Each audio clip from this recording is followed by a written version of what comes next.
大乡亲啊，继续来看，这是咱台湾人的骄傲。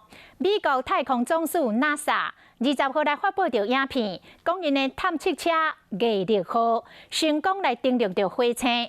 总统蔡英文马上来转发这个消息，而且来电讲操控着这台探测车的工程师严正，甲参加着太空船设计的刘定凯。 拢是台湾人，这台登陆火星的探测车所采用的晶片，都是咱的台积电制作的。Touchdown confirmed。看到拢是沙漠，一台探测车轻轻啊降落，这小小一步是人类探测火星的一大步。美国太空总署伫20公布，探测车毅力号已经成功登陆火星，传回头一张火星的高解析度的彩色相片，有全世界拢赞叹。伫这个团队内面，嘛有台湾的贡献。总统蔡英文昨昏伫面册写讲，这台探测车的驾驶团队，这是由台湾的工程师严正博士带头的。参与太空船设计刘定凯博士，嘛是台湾人。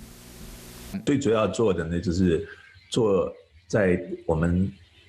在地面ground system 里面，怎么样去操作 robot？ 你一定要有那个冲动，然后呢，用那个做你的原动力那坚持下来就会成功。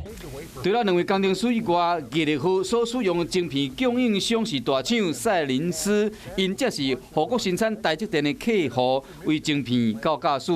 台湾为人类火星探测的研究所做的贡献，值得骄傲。